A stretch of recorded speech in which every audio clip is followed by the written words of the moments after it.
All right, so, a half a mile from here, I saw somebody with a flat tire by the side of the road.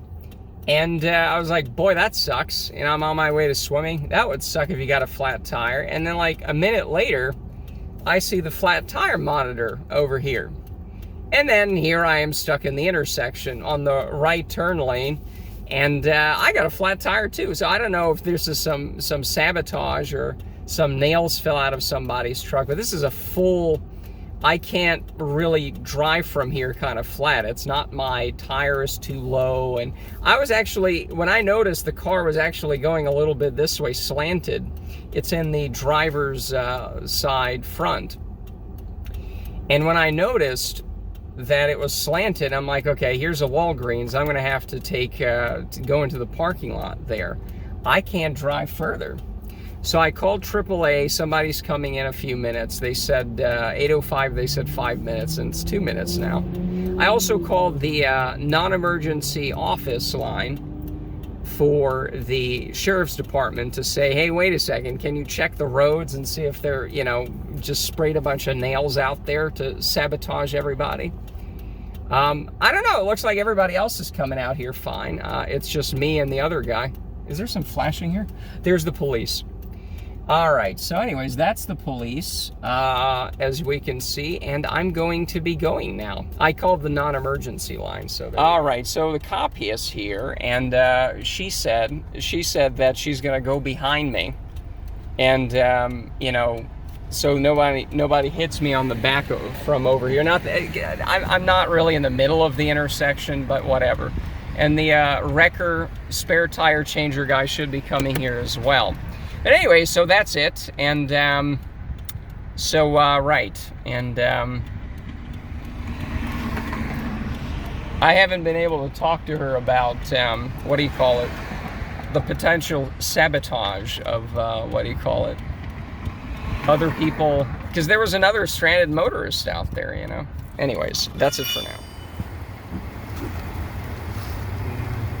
All right, so we're back home, and so the point is, I could go to the sauna. I only had time for that. They already closed the pool, but I could get about 20-30 minutes in the sauna, which was great.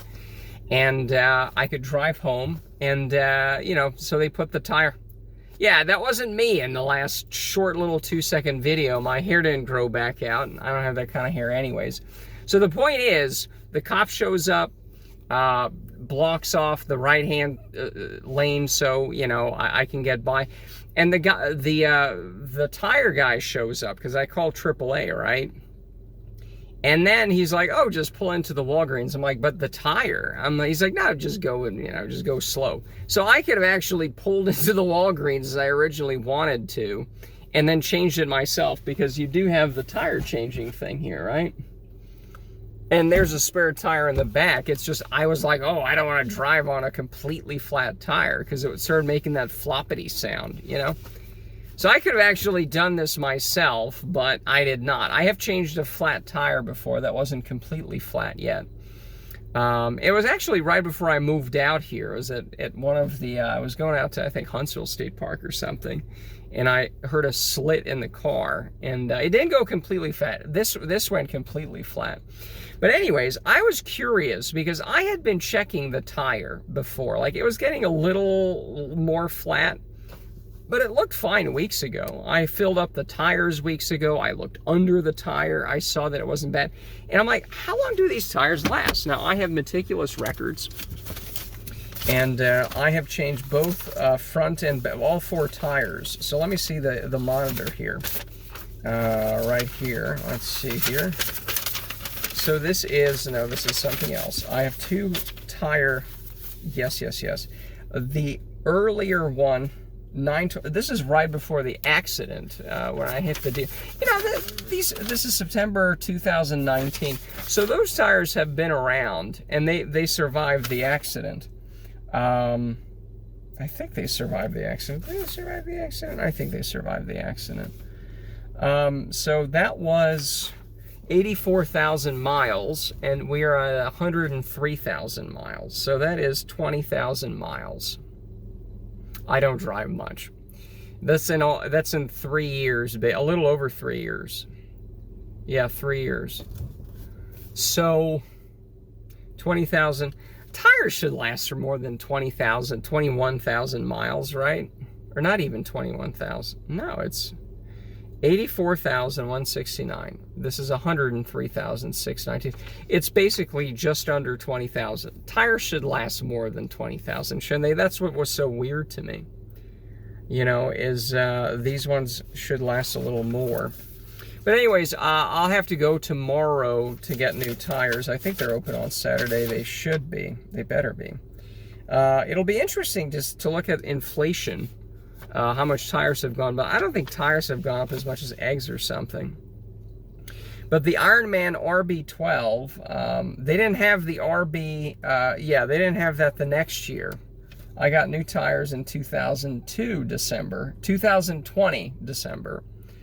September 2019, okay. They didn't have, this was parts, $59 a tire. This was $69 a tire. So we'll see how much these cost. In fact, let me take these up so I can take a look at it. What's interesting, of course, is, what is interesting? We will go into who the Saboteur was, because I think I figured out who the Saboteur is. Because I was mentioning that there was another guy with a flat tire half a mile before I went out, right? So I called the non-emergency line and complained about that and said, check the roads. There's something going on here. And I think we found the Saboteur, you know, but we'll come back for that. And yeah, that's it. So we'll be back to check out the Sabotage and who's most responsible. All right, so I think with a little bit of forensics, we can examine who the Saboteur might have been. All right, let's pop open the trunk and examine the car here. Let's flip the, let's flip this. So you can see that this is the inside of the tire, right? And you can see the tread here, right? Now, if we focus it here and kind of shift it around, you know, you can see that there really was no place where there was some catastrophic damage that I can see. And I don't want to, hold on. There really is no catastrophic damage. It's not like it's ripped in half, but there is, I don't know where exactly it leaked, but you can see that it's old, right?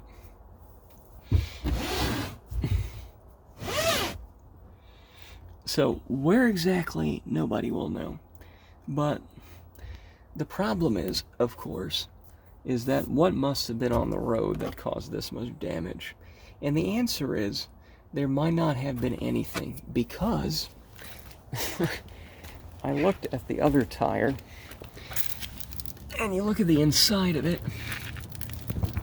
and you notice that it's starting to have some wear here. Now, I've seen that this was flat, right? I've seen that this was flat, but I always looked in, and there really wasn't too much of an issue. But now I'm seeing it, right? You're seeing the same issue here, you know? And if you go under the car, you can kind of see it here now, right? You can see it right here, that it's starting to have the same problem over there. So hopefully I can make it, you know, the 5 miles to the tire shop and have it put on. But it looks like the Saboteur, unfortunately, is me not checking these tires enough. Although, again, I checked it recently, and it wasn't this bad. But I guess it doesn't take much. Now, I thought these tires would last more, right? Because these tires are supposed to last, what, 3-4 years? But apparently they last 3 years and 20,000 miles. Who could have guessed? But yeah, there we go. So I guess it might not have been anything on the road, and it might have been a pure coincidence that somebody also had a flat tire, you know, half a mile before me. So I guess that might be it. So tomorrow I'm off to get new tires. Oh yeah, the car is perfectly fine now. So the tires are on it. It's great, and that's it. End of story.